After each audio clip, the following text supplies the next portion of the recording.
Welcome to 4Kids Flashback.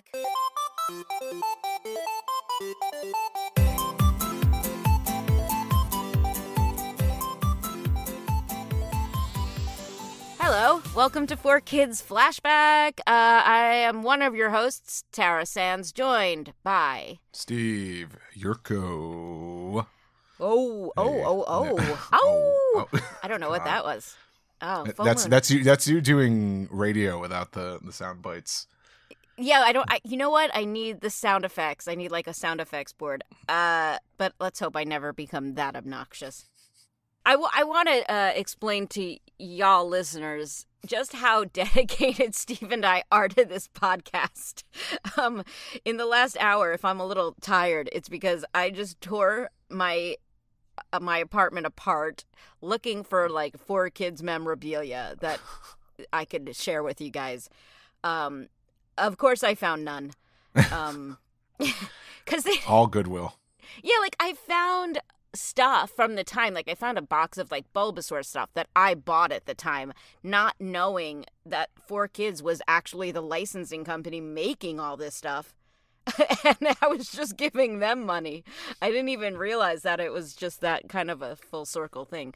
So I have like a lip balm Bulbasaur thing, and I like expired candy, lots of plushies, but nothing like that is really relevant to this podcast. And Steve is so dedicated to this podcast. I'm going to embarrass him now. Yeah, I'll just go for it. He was at Universal Studios today. He knew with some friends he has visiting. This interview, so important. He left Universal Studios and is going to go back. Yeah. Yeah. I mean, luckily, he lives in LA. It's not that far. If you don't know, like, yeah, Universal Studios here is just like lodged into a mountain on the other side of the valley.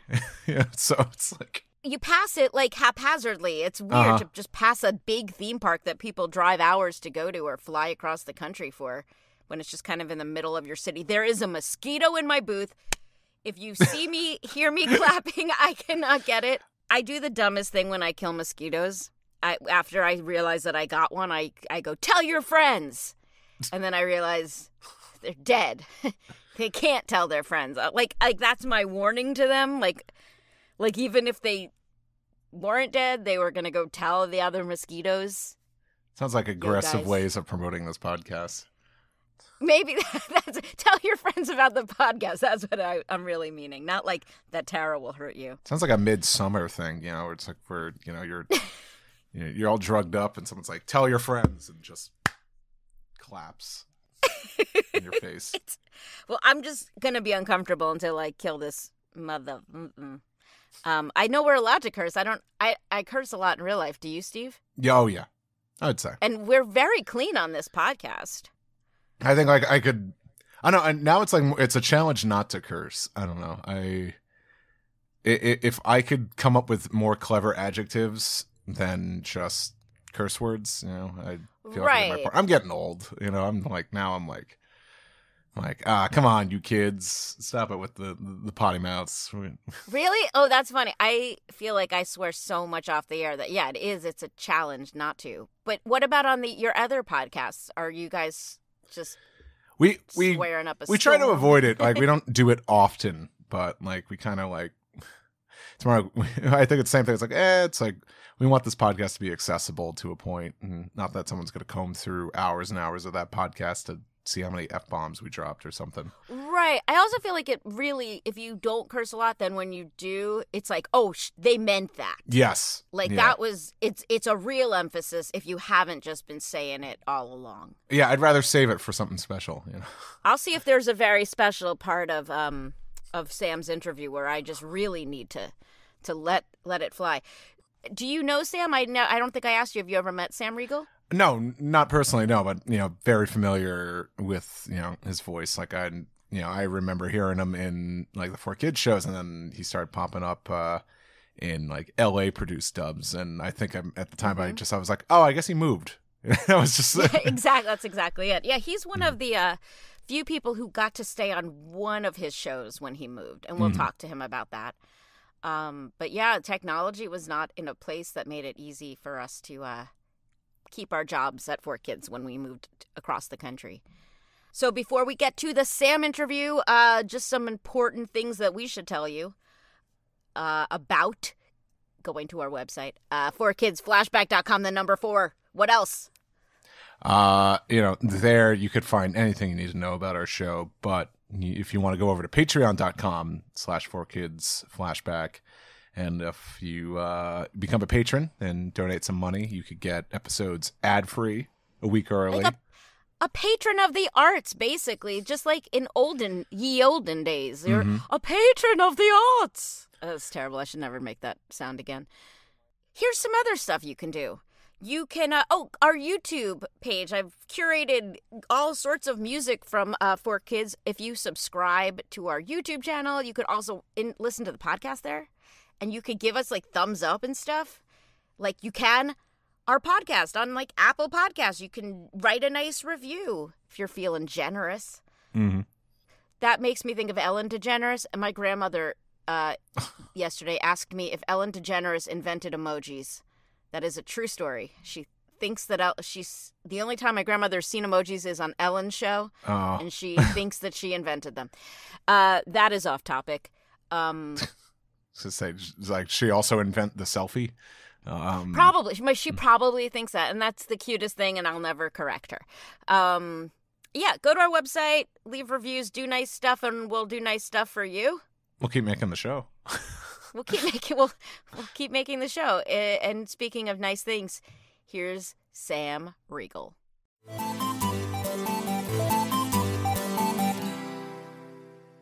Our guest today is best known for his roles as Tristan and Rex in Yu-Gi-Oh!, Faust.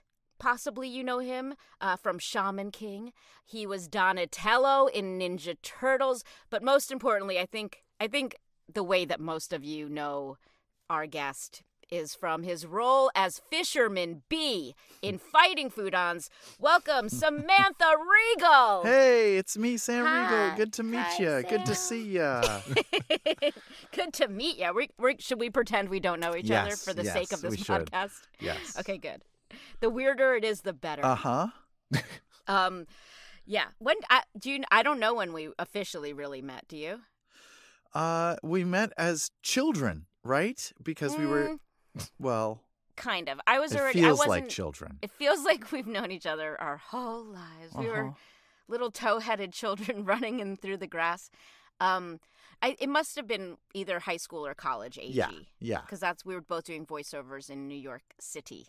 The Big Apple. The Big Apple. And we were trying to carve out a place for ourselves as young, hot actors, doing screen and stage, and none of that worked out. And instead, we did voice because we weren't as hot as we thought we were.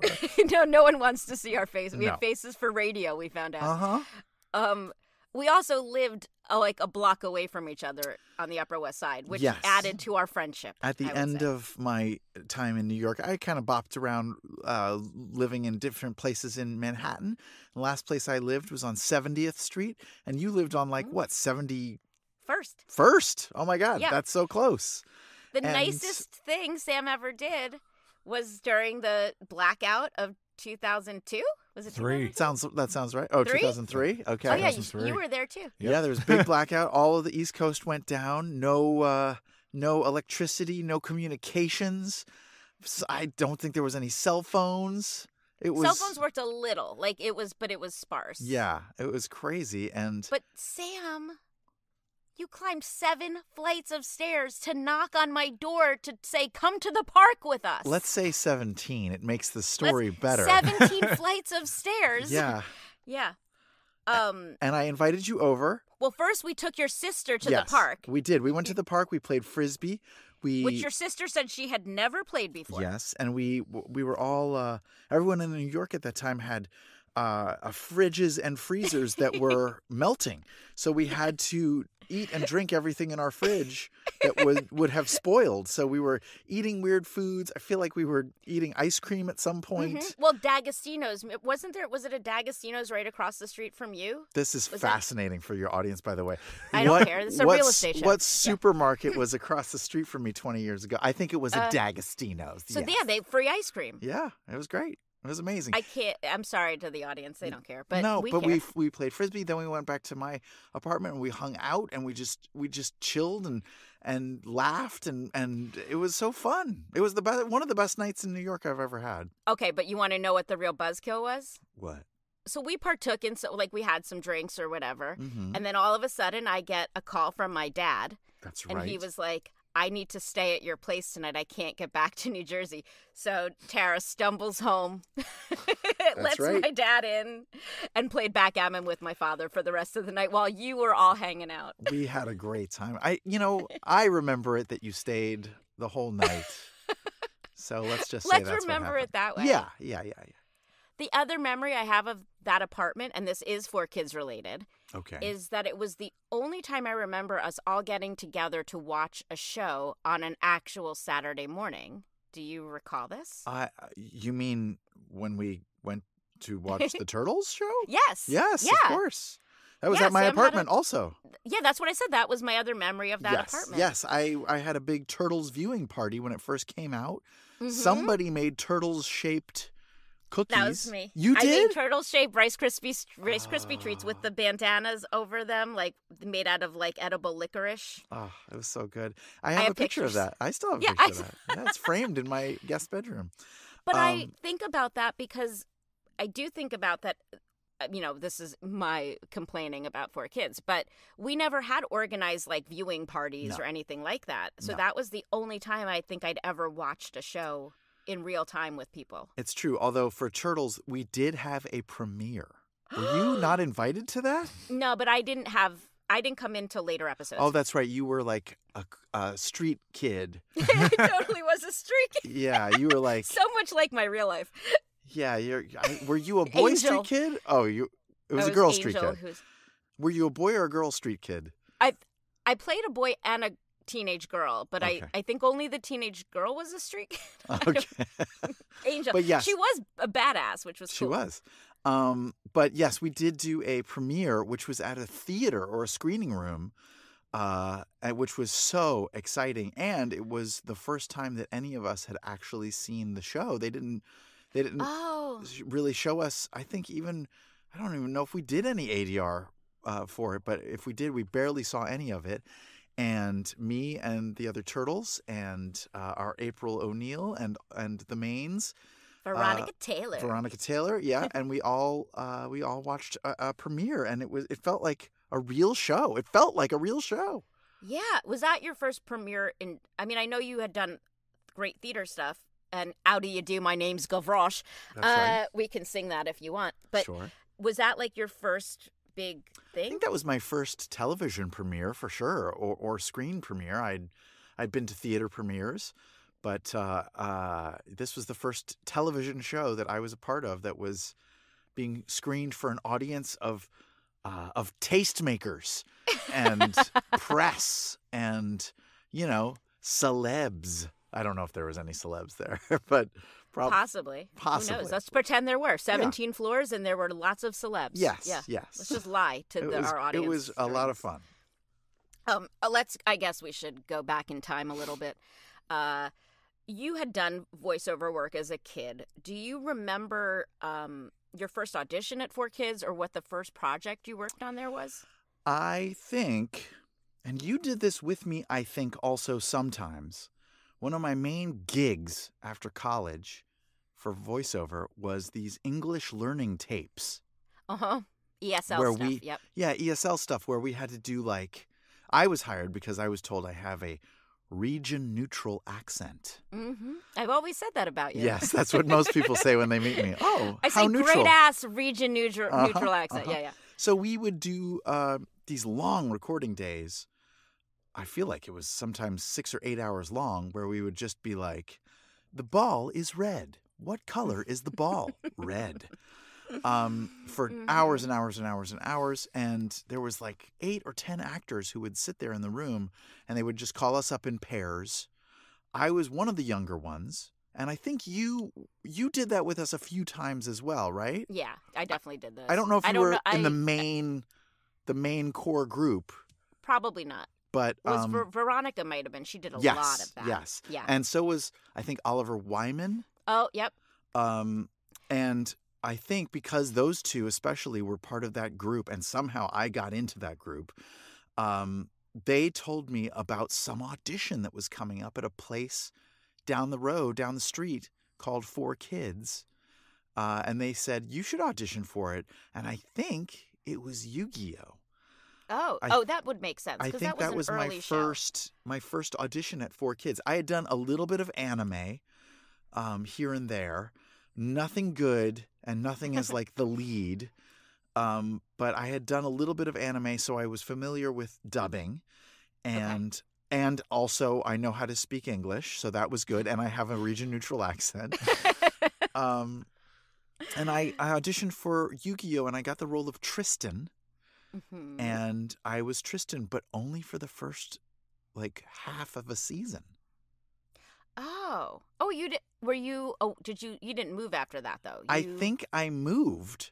So it was weird because I did move. Yes, I moved after the first season of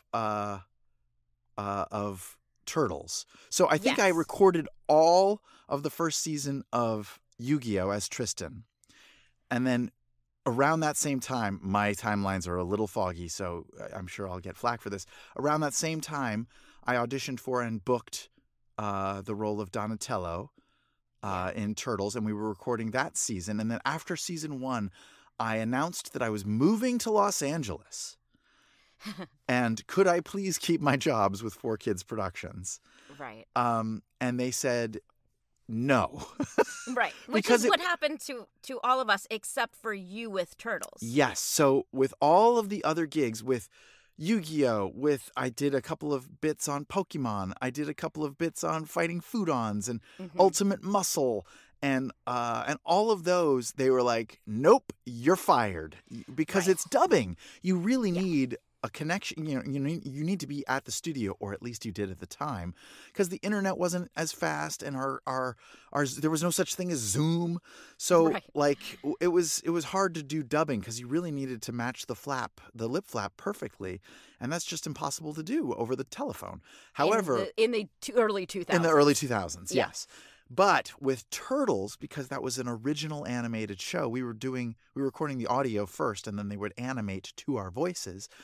It didn't matter about the lip flap and the lip sync. So they said, if you want to keep that gig, you can, but you're going to have to buy all this equipment and learn how to use it. They didn't want to rent me a studio. They refused to pay any money. So I had to buy... Because this company that we watched, every time we went in, it was bigger and more exciting to work at 4Kids. That this company was booming, but no. No studio for you. So I had to buy an amp, like a $2,000 amp, a $1,000 microphone, all this stuff. I had to buy Pro Tools. And for at the time, I mean, that was a big outlay of cash. And even at that point, we weren't sure it was going to work. Because they demanded that I record with the other Turtles, which was every Wednesday at 10 a.m., which meant I had to get up and record at 7 a.m. LA time. Right. I didn't even think about that. And they were on the phone with me so that I could hear them and they could hear me. And we made it work. And it was great. But I lost all my other jobs. And I think they went back and re-recorded most of what I had done as Tristan. Oh, that makes sense. If you gave them a certain amount of notice, they might have done that. Yes, because I think the first 13 episodes might have already come out, so they couldn't re-record those. Right. But the next set hadn't come out yet, so they were like, let's just switch to the new guy now, because otherwise it's just going to be super weird. So I think they replaced me in like either a half a season or like maybe even more. It might have been 26 episodes that they erased my performance from. Yeah, because you moved to LA right a couple of years or 2 years maybe before Megan Hollingshead. Yes. So we both got replaced on Yu-Gi-Oh! Also. Oh, you did? Well, what did you play and what did you play? like you would even if I said Well, I could say any name You right could. now. You I could say Ash, and I would be I like, know. cool. I know. That's why I'm so tempted to just lie to you. I was Mokuba and Megan was Mai. And Were those people have big got- parts? Her part was much bigger Okay. than mine. I was kidnapped a lot on the show, so Sure. so I was gone a lot. But what's so funny, and I was telling Steve this, I believe, off the air, is that all three of us were replaced, and then Karen replaced me, and she moved to LA. So then when the movie came up, they were like, well, both Mokubas are in LA. We'll default back to the first one. Oh, so you got to do it. I got to go back because that's great. it was all about who moved. Like it was, yeah. And I will say this, even though I had moved to LA, I did get back to New York from time to time because at least for the first 6 months of me living in LA, most of my work was still New York based. I was doing a lot of work for Joe DiGiorgi. Oh gosh, that's a name I haven't heard in a minute. Yeah. He did a bunch of anime, and I would fly Headline back. Sound, I believe, Sound. if you guys want That's to look right. him up. Yep. And I would fly back a lot to record with him, and also I was directing an anime series for him. And so I would fly back for a week or two at a time to make those anime bucks. And while I was in town, 4Kids they were cool enough to say, "Oh, you're in town? Cool, come do a one-time role on fighting Foodons or whatever, or on Pokemon or whatever it was." And so I did still work for 4Kids for a time on some other things. Just not anything major role. Well, Sam, you just gave me a great segue because I was going to ask this anyway. Look at you setting me up with your segues. I did. You mentioned directing anime. So it's so interesting to me because, when I knew you in New York, you were pursuing a career in acting and writing. I didn't know that directing was on your radar, and now that's such a big part of what you do. But you never did any of those writing or directing things at 4Kids. Did that ever come up? I did not. You're right, because honestly, Joe DiGiorgi of Headline Sound, he was the one who gave me my first directing opportunity. I had done some adapting for him, some anime adapting script work, because I forget what show we worked on. I think it was called K.O. Beast, and I was the lead or one of the leads. And the scripts were very underwritten. There was a lot of the mouth would move 10 times, but there would only be 6 syllables in the written line, and so we'd have to make up a bunch of extra words to fill it out. And so on the fly, because I was the lead or one of the two leads, I would just invent new stuff to say that would match the lip sync. And Joe said, "Hey, you're pretty good at that. Maybe next round of these scripts, maybe you should adapt them." Oh, interesting. And I was like, that sounds great. And so I did it. And then I did it for him on another anime. And he said, "Hey, you know who would be best at directing this? The person who wrote the script and knows how it's supposed to sync." And so he was like, "Do you want to do that?" And I was like, "Sure, that sounds great." We're all hungry at that point. We're willing to do anything to try to scrape out a living or scrape out some notice in the world. So I started directing on that anime, and I wore a tie.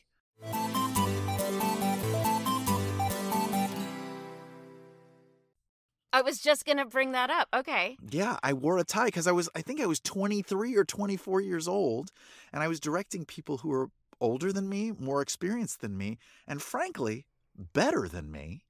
And I wanted them to respect me. Impossible. People like Tara Sands. I've heard of her. People like Megan She's Hollingshead. so good. People, she's really good. Yeah. Veronica Taylor, all these folks. And so I wanted them to respect me. So I thought if I wore a tie, they would respect me. And you kept that tradition going, and it did lead you to other directing jobs in the future. It did. Am I putting words into your mouth? No, you want to you're tell absolutely the story yourself? right. So I kept directing anime. I started directing anime in LA as well. I never got a chance to at 4Kids because by the time I started directing anything, I had already either moved or announced that I was moving. Right. Once you said the words "I'm moving," you were dead to them. Yes. Yeah. Sam who? Which makes sense. I mean, it does make sense. It does. So, but I did start directing anime in LA. for people like Jonathan Klein and for Bang Zoom. And I kept that tie thing going, and I kept it going so much that it became sort of like a gimmick.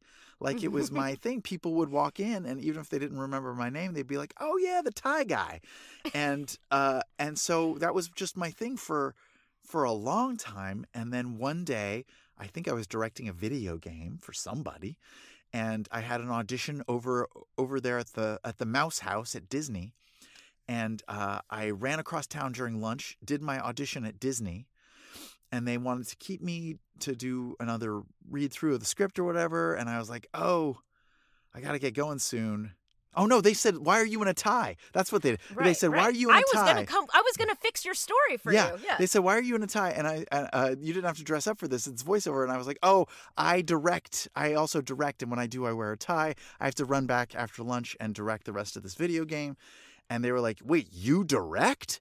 And they were like, hey, today, after you finish directing the video game, come back here. We want to introduce you to a bunch of people. Because I think like that day, I think somebody had just gotten fired.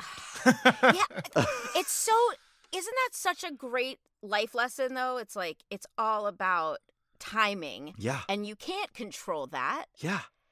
Yeah. I love that. Yeah, I think someone had just gotten fired. I don't know who, I don't know why, I don't know how, but they were desperate to find someone who could direct actors but also was funny. And those are the only two things I could do. Untrue, but okay. I'll just go along with it. So I went back after my day was done, and I interviewed with a bunch of people over there, and I started directing for Disney, and that led to a whole bunch of shows, and I've directed... Brag a little. List them. Oh, let's get IMDb on me.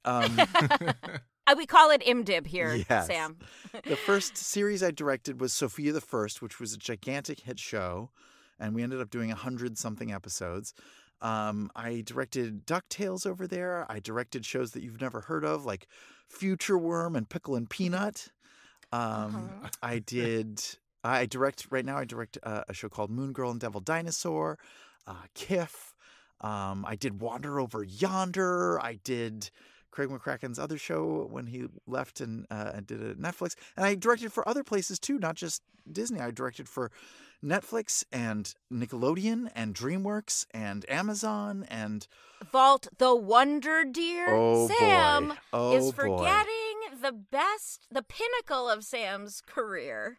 This show is about 4Kids, but I would say that Vault the Wonder Deer is the most 4Kids thing that we ever worked on. And it wasn't even 4Kids. It wasn't a 4Kids show, but it felt like it was because it was so thrown together. It was being held together with like paper clips and snot. It was just so nobody knew what they were doing. No, but what a great kick-ass cast you put together, because our sessions were so much fun. Yes. Also, I should say that Vault, you would assume because he's a deer that it's Vault, like VAULT, like he jumps. No, it was Vault, like the German version of Walt, VALT. Yes. But he was not German. Vault the Wunderdeer. I don't know where you guys can find this, but yeah. But that was fun. I think that was the only time you've ever No, you've directed me more than that. That's a lie. But the most I've ever been directed by you. Yes, so we did seasons of that show. Yeah. Well, we had heard that the guy who created it thought that Vault was going to be like the next Mickey Mouse. Like he wanted this, yeah. But then they replaced the lead in season 3 or 4, just an arbitrary decision. It felt like it was, someone would get there was someone on the staff that got fired, and then they brought in their replacement to just come hang out at one of the rap parties. It was so awkward. Sure, and they also kept changing who was playing what to save money. Yeah. Yeah, they were like, hey, Tara's not in this episode, so let's have Eden play this part, this episode. And I was like, what? That doesn't make any sense. And they were like, wait, we don't want to pay Tara to just come in for 3 lines. So just Eden can do this role for just this episode. It did solidify my love of the Riegel family, though, because Eden and I had obviously known each other. But that, again, I was like, oh, I like Eden as much as I like Sam. They're going to have to fight for my affection now. Yeah, so that was an interesting experience. It was. This podcast is called 4Kids Flashback, and I am going to make myself ask you more 4Kids questions. Go ahead. I actually did get some questions from fans. Oh, great. Online. Do you remember playing Rex Raptor? Of course. Okay, Rex Raptor is one of the ones that I kept playing even after I moved. Oh, because you would go back. Because he didn't do that much. Yeah, he was only in every 13 or 20 episodes. And I guess they felt okay about leaving me. I don't know if I did every episode of Rex, but I did. Right, I did some games. Steve's shaking his head. Wait, yes, tell us, Steve, Guru. Sorry, I know it's an Audible podcast. No, go for it. No, Steve is supposed to raise his hand and say "Geek Squad." Oh, okay, and then tell go us for things. it. Go for Sorry, it. Nerd alert. That's what it was. No. Yeah, you're right. He didn't appear all too often, but there were some times where it wasn't you, and there were some times when it was you. Yeah, that's what I'm saying. That's 4Kids style. But if you ever have a question, yeah. I think I even know the last episode that your voice appeared as Tristan. I was doing some How many episodes in was recording, just in case the question came up. Oh, I think there you it was go. 11. I think by 11, I think it changed. But I definitely. But I never knew that you recorded so far more ahead. than that. That's I might have gotten to 20 or 30 before I left. Wow. So the person online, the question was from @theMatthewPaul. They'd like to know how you came up with that Rex Raptor voice, and he loves the inflections that you added. So I guess there were some dinosaur-y inflections. Yes, the voice was really hard to do. It was like, I'm Rex Raptor! And it was, and he I don't care for that. Yeah. Dino! I don't remember any of his call outs, but he used to say no wonder they replaced you. Yeah. Dino Duel! It was awful. But I think the way that I chose the voice was, like all anime, they get actors to play multiple characters in an episode. And so you have to really change your voice, or else it's going to just sound like Sam Riegel is doing 5 different characters in this. And I think the only thing they told me was he's a dinosaur guy. I think whoever was directing was just like, I don't know, he's a dinosaur guy. Sound like a dinosaur. And so I was like, and that was it. Right? Yep. And I don't remember. I think the inflections that I added were probably, again, to help with lip sync, because there was probably like an extra lip flap at the end, and I would go or something like that, just to fill the space. Sounds that all adds up. That sounds like a 4Kids project. Yeah. Another 4Kids related question from @Tymerodar. I'm saying that wrong. Sure. This is a Turtles question, and I'd love to talk about this a little more too. They want to hear about the experience working with the legend Sue Blue on the Ninja Turtle series. The best. Mm-hmm. So when we booked the roles, Sue was in Los Angeles, which was another reason why I thought it would be okay if I moved. And so she was directing us from afar over the phone. I think she flew in for the first episode just to meet us. But, yeah, someone did confirm that. Yeah, but every other time, she would just be on the phone with us. We would meet at 4Kids at 10 a.m. on Wednesdays, and we would do a read-through, and she was on speakerphone. And then we would break. It would take a half hour, 40 minutes to read through the script. Then we would break, take a 20-minute break, and start recording the episodes. And she would stay on, and she was fantastic. It was, I think all of us there knew that we were being directed by a professional. Like, this is someone who had very real. Yeah, she had won an Emmy. And she but so have you. Well, at this point, be honest. Yeah. Yes. But they're just handing them out at this they stage. really are. That's how I should have introduced you. Emmy Award winner Sam Riegel. Yeah.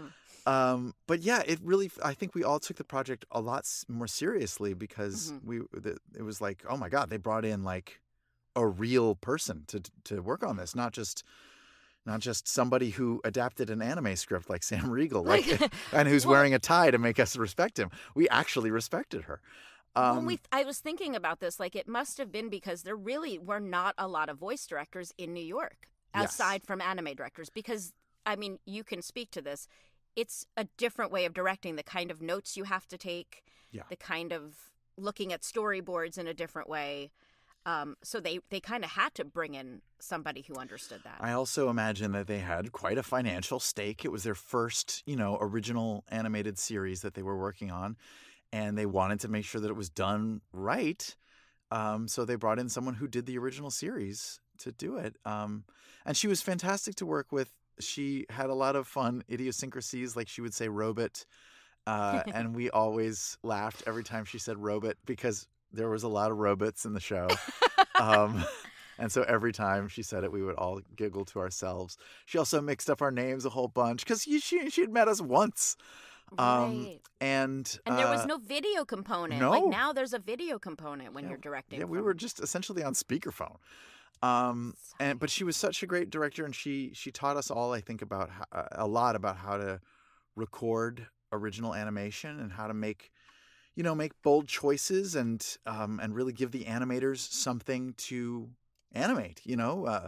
She told us about how to motivate pose changes and how to put turns into the lines so that the storyboard artists knew, like, oh, this is the part of the line where I'm going to have his eyes go big because Sam put that in the line. Steve is actually a professional storyboard artist, so you're speaking his language. Yeah, because this is something that I tell people too when I coach them or direct them, especially someone who hasn't done animation before, is the actor is really the first animator of the project, because no one's going to tell you how it's going to look. You sort of have to, as the actor, you have to tell the storyboard artists where to change the facial expressions and where to change the poses. And if anyone out there, if you watch any animation ever, you will see that not a single line of dialogue ever goes by where the character starts in one position and ends in the same position. They will always change something. If it's an eye movement or their head tilts or a hand raises up, or it could be a background element, but whatever it is, there's always a change in every line, and sometimes several. And so as an actor, you're trying to like figure out where those pose changes can happen. Like what such word, a great note. Yeah, what word in the sentence to emphasize, and that'll be where the animator changes the pose. If you had told me that during our Vault the Wonder Deer sessions, the show might have been a lot more successful, Sam. Yeah. No, I was thinking about the Sue Blue of it all, because most of your work up until that Disney tie meeting that you had been anime, and Sue was the one that you actually probably learned directing from. What an amazing mentor to have. For sure. Yeah, and when I first moved to LA, for those first few months, before I had bought all my equipment and set up my little booth and stuff, for the first few months I went to, so Sue Blue had a studio in the Valley, and I would actually go to her studio and I would pay out of pocket to hire her engineer to come in and record me. So I was recording with her in a studio while the other turtles were connected for the first few months, but I was spending most of my salary. You were losing money on this. Yeah, you'd be lucky if you broke even after. Yes, I was spending most of my money to hire her engineer to come in and record me, and so I needed to find a way to get out of there, and so I built my little home rig. But while I was there for those few months, I got to watch her in person directing me and in person directing the other turtles. And yeah, it was like going to directing boot camp. I learned so many cool tips and tricks, and we became really good friends, and I love her. Yeah, that show specifically felt like a very professional part of working at 4Kids. It was the most professional. Yeah, this all reminds me, I should reach out to Sue Blue and say hi. You should say hi to Sue Blue. And some of the other questions from fans are, differentiating between characters, like, which we sort of touched on, like you say, and the other characters, because you just can't, you have to. Like, it's almost like you can't sound like you. Yeah, and I'm not very versatile as a voice actor. I don't do 1,000 accents and 1,000 different voices. That's a lie, but okay. Well, I'm really bad at accents, and I don't have a super high or super low. Well, I have a higher range, but I don't have a super low range. So like when they would have me be like tough guys or whatever, I couldn't drop too low. So I would just I'd have to do other stuff like make my voice really raspy or do some Brooklyn Bronxy sort of stuff. Yeah, that's easy though. That's not real. Well, it's only because we're from there. It's not easy. Yeah. Well, that just I don't even know how I remember this, but one year for your birthday, I bought you Irish mouth spray that gave you an Irish accent. And you're the only person I think I saw that, and I was like, I'll give that to Sam. I think I remember Do you vaguely that. remember this? Yes. It was like a gag gift. It was totally a gag gift, and I only remember it because it was so stupid. Wow. But yeah, now I know you really needed it. Wow. Yes, I did, because my Irish is not very good. It's terrible. It's terrible. And now I need a whole episode of just that. Yeah. We would be remiss if we did not mention this project. So we have a question from... I'm scrolling through my questions. Scrolling. How did I... Okay, this is from Austin Q14, obviously. Have any of your Critical Role characters, I've never heard of it, been inspired by past roles like 4Kids and Beyond, or do you really try to make them all original? I don't know. Original? Come on. I've got 3 voices. That's all I do. Oh, yeah, you just said that. I don't know. I don't know. I'm trying to think if I ever did anything like country western for 4Kids. I must have. I mean, I recycle voices all the time. I like I said, I don't do very many, so I've done this voice for quite a few different projects. And now that's the fresh cut. Yes, that's fresh cut grass. But and okay, then for those of you who are just 4Kids fans and don't know about Sam's other major project.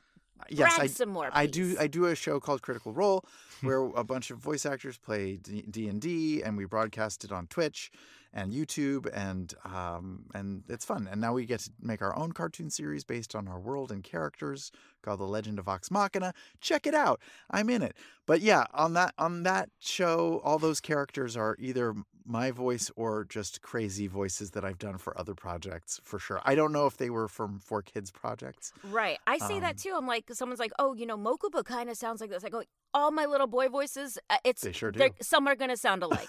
You're not insulting me. I get it. It's fine. Like, sometimes I'll be on Twitter like, so-and-so sounds like this. I'm like, yeah, because they're both coming out of my voice. That's correct. Yep. Yes. Yeah. So, yes, we will plug that. Absolutely. Critical Role. If you have not watched it, check it out. Sam actually inspired a whole line of jewelry that I made. He said, why don't you drill some dice, Tara? And I said, okay. Are you still doing that, by the way? Yeah. I mean, I haven't made new stuff, but all the stuff inspired by the show is on my Etsy site. Oh, which I will go. Later. I will plug it. I will plug that for you because it's awesome. I have one of your pieces. They're called pieces. I have one of your pieces in my bathroom drawer where I keep stuff that I wear to go out at night. You're going out stuff. My cool watches and rings that I don't need but just look cool, and I have your little bracelet right there too. I love that. Well, more importantly, since the pandemic, have you gone back to wearing ties? I have not. So I had a feeling. I know. So I wore ties as a director for over 10 years. And then I wore the tie to gain respect. Right. And now because I was so young, and now I'm old and respected, I think, by some people anyway. And so I don't need the tie anymore. And so after a while, it became a little bit of a chore because my closet, you should look in there, there's hundreds of ties and hundreds of dress shirts, which on the one hand it's great because it makes it really easy when we were recording every single day, what am I going to wear today? I'll just pick a random shirt, pick a random tie. Good. Mm-hmm. Ready to go. Made life easy. But then the pandemic happened and I was home forever. And one of the first things I did during the pandemic, and I've still stuck to this, May 13th, 2020, that's my jeans anniversary. That's the last day I ever wore jeans. I never wore denim again. I threw away all my jeans. I don't like wearing hard pants. So you're wearing your Lululemon workout bottoms I wear now? I What's wear on? a lot of joggers. Right now I'm wearing I'm sure this is a podcast so you can't hear. See, I'm wearing linen pants that I bought for Burning Man. Here, I'll show you guys. Linen? Oh, he's Uh-huh. showing. But linen gets so wrinkly, though. Oh, I don't care. Who cares Oh, yeah, anymore? I guess you don't care. They are. The man doesn't Yeah, wear a you're tie right. anymore. And so once I So my tie of the month club gift is just going to waste. It's gone, yeah. So if you're gonna How ditch funny. jeans because they're too formal, then the tie is the next thing to go. And so I just ditched ties, and for a year and a half, I was just wearing sweatpants and sweatshirts.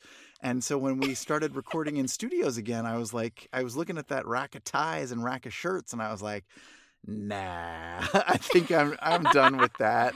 I don't want any clothes on me that restrict my body. My body's a temple. I gotta move it. I don't know if you've seen him dance, but he needs to be ready to move at any moment. Yep, And that's true. I mean, the funny thing is, like, I have to one of my jobs on this podcast is emailing guests to ask for pictures to put on our website. Sure. And I was going to email you to do that, and I thought, no, there's just so many great funny pictures of you online for me to choose from. If you get a chance, just Google Sam Riegel images, because with Critical Role, he's gotten to wear some of my favorite. There's some really good. outfits. I mean, this sounds so conceited and awful, but there's some really good GIFs too, or GIFs Oh, if yeah. you say it the wrong way. But I will sometimes send a GIF of myself to comment on somebody's text, and I always get called on it. They're like, "Are you sending a GIF of you to comment on this?" And I'm like, "Yeah, it's a funny GIF." That's okay. Is it as obnoxious if you send a GIF of a character you played? It's not as obnoxious. It's no, a I little don't less think because so. I haven't done that, but now I sort You of want to. should. You totally should. I should, but you it only doesn't. get one life. What are you gonna do? Restrict your gifts? Come on. You know what? That's a T-shirt. You've been given these gifts. Don't restrict the gifts. Is the next T-shirt Yes. we're gonna make Yes. and make a fortune.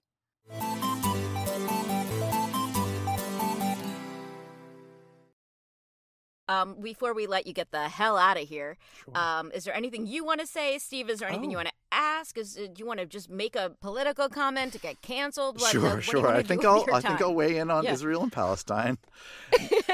Well, we're not sure when this is going to air, but yeah, that's I think what's cool about this show and you guys, and also what has sort of stirred the memories in me. I don't remember everything about working at 4Kids, and I know that some of our time there was very silly and we were all sort of figuring it out, including them.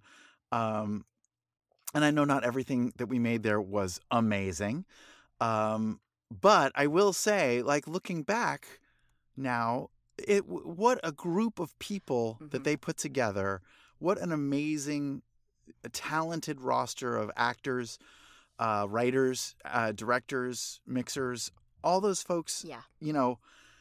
Despite some of the shows being weird or some of the anime purists not liking what were done to them, we didn't know it at the time, but we were being trained to be excellent voice actors, and we were being handed our careers, like the beginnings of our careers, and we learned from each other. It was so great. It was amazing. And I look back very fondly on everyone I worked with there and all the shows that we made. And yeah, I wouldn't be where I am without I'm it. so glad you said that. I feel the same way. And that's a great question. Like, I know when you do go to these conventions, and that was my catalyst for doing this, was to expose people to the people behind the scenes who made these shows. And I think about Norman was younger than we are now when he was running this company and learning how to do this. And, we looked at them as adults, but they weren't that old. They weren't that old. Yeah.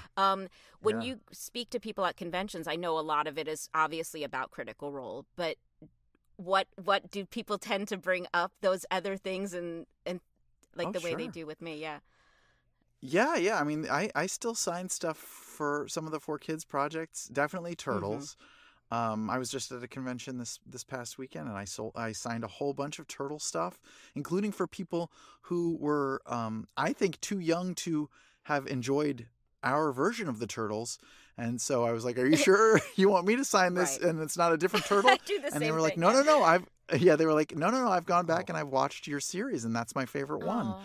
Oh. Hmm. And it's so cool. And then I've met lots of people now who are adults and who are like, "I grew up on your turtles and Yeah. it's the best one, and I thank you." And it's so great to hear from people who got so much enjoyment and entertainment out of the stuff that we were doing there. And yeah, the reverberations and echoes of what we did back then are still being sort of felt today, and it's not just in the work that we did there, but in our friendships that we made, and the experiences that we had, and the learning that we did, and now a podcast that I'm on. Well, I cannot say anything better than that. So thank you, Sam, for being here. And then when you leave, we'll say nice things about you in the outro. No, I'm gonna press Okay, stop. then I'll leave. Thank you for both.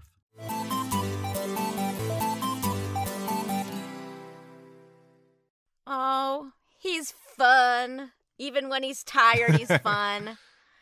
Yeah, I don't think the fans don't know the context, but Sam had just gotten back from London. Flying back from London. Yeah. Across the pond. I've done too many dumb. I know I promised at the beginning of the show I would not do dumb voices, and I'm gonna go back to that promise. You already had an early career of that. No, I'm kidding. I'm just making a joke. Oh my god, no, it's fair. It's so. I don't fair. recall you doing too many accents. I don't recall. No. So many because that's such like a staple. I think because I'm coming from like the One Piece dub side of things where everyone's like, yeah, 4Kids. That's the show where everyone has like crazy accents. No, I wasn't. I wasn't tasked with many crazy accents at 4Kids. Maybe I didn't audition with accents. I don't remember. I don't know why. Now I'm sort of curious to hear what my street kids sounded like. Yeah, I've always been meaning to go back and watch the 2003 Turtle series. It was really I good. should. I just looked at the theme song from it, and the theme song was great. And Turtles, count them out. Or count them down. 1, 2, 3, 4. I sing that more than the 80s one. Oh, interesting. Yeah, because when you two were talking about you watched the first episode as it aired. We had a that breakfast Saturday morning, party. correct? Yeah, it was a breakfast party. Here, forgive me, folks, and Something exciting's about to happen. I want to make sure I have my dates right. Okay, yeah, that was February 8th, 2003. Oh, it must have been very cold in New York that day. It was a day. Yeah, it was a day after my birthday, and I remember going into New York City that day for my birthday, and I remember going to the Toys R Us in Times Square and getting the remaining Turtles from the new toy line, and then going back home, and because I left the VCR recording because I wanted to check out the new Turtles and just like watch it. I was like, this kicks ass. That's so cool. Let's watch this again. For not having social media back then, and again, you were a kid, so you might not have been on it. Like, those are the stories, like, it would have been so cool to hear as we were doing those shows, because you're in such a bubble when you record.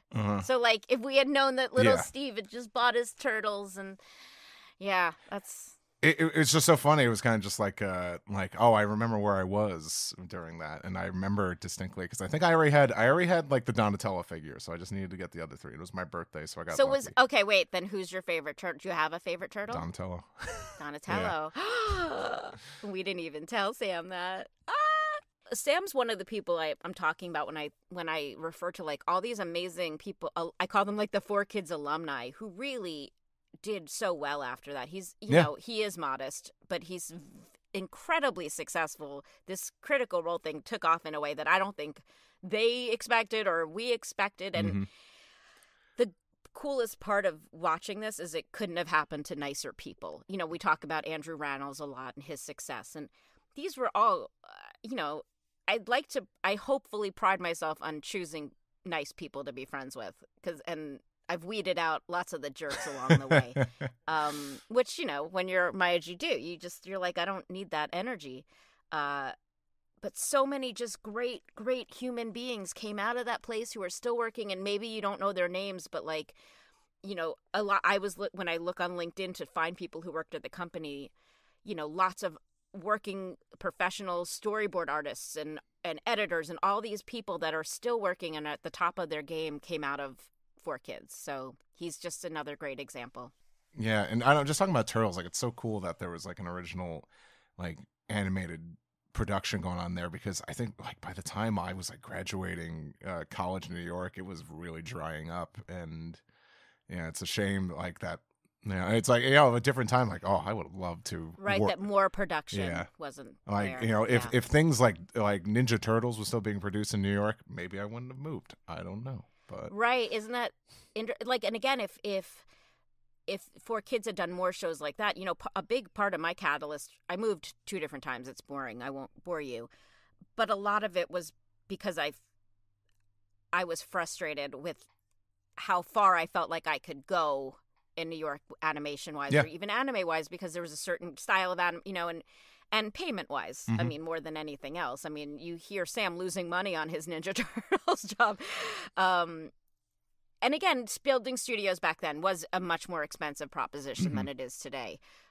Just the sign of the times. But yeah, if there had been more production in New York, I might have stayed. So it's cool that I at least got to do. I'm very grateful for having done Turtles at that studio. Yeah. I felt like it was a crash course for sure. Like, so far from doing this show, just like the overwhelming positive things people have said about that show, it's really nice to hear. Yeah. And we'll be talking to, in the future, people like who were the producers of that show and who made that all happen and put, again, people like Sam and I came in at the very last minute and when scripts were written and deals were done. But we'll definitely get into talking to more people who were involved much more than we were. Sure. And on that note, we're going to let Steve get back to Universal Studios. I am going to eat dinner and, Sam's going to take a nap. Yeah, good guy, that Sam. He is a good guy. How did we, he talked about wearing a tie while directing. Did anyone ever make a joke that like, oh, Sam, you look so Riegel? I'm sure you're proud of that. Give me a writing job at 4Kids. You're more proud of that than I want you to be, because I'm sure it was. And here's the thing: if he was wearing a tiara, Steve, obviously, but like, is a tie a sign of royalty, regality? That's not a word. Regalness? Maybe it is. But I can't pat you on the back for that. I know. I'm sorry. It was a stretch. But you know what? When am I going to make a Sam Riegel pun again on the show? Right. So. But it's a dad joke and you're not a dad. So you got to save those for the... I'm starting to be called that. I've been told I'm giving off dad vibes now. And I'm like, wow, I've come so far or sank so low. Well, yeah, I have a friend who claims that he only had his kid so he could get away with making the jokes he wanted to make. He loves his child, but I do think it's funny that he. And now it all makes sense. I look back and I'm like, oh yeah, all that torturing. It was. All right. Well, you guys, thank you so much for listening, and we'll catch you next time. 4Kids Flashback is a production of Maji Media, hosted by Tara Sands and Steve Yurko. Producers are Zach Logan, Tara Sands, and Steve Yurko. For more information, go to 4kidsflashback.com. That is the number 4. And if you worked at 4Kids and have a story you want to share, please email us at 4kidsflashback@gmail.com. You can find us on social media at 4kidsflashback, and to listen early and ad-free, head to patreon.com/4kidsflashback. For podcast merchandise, find links on our website and Linktree. As they say on every podcast, if you liked this show, please subscribe, rate, and review, and tell your friends, or 4. If you want to check out other Maji Media podcasts, go to Maji, M-A-J-I.media. Thanks for listening.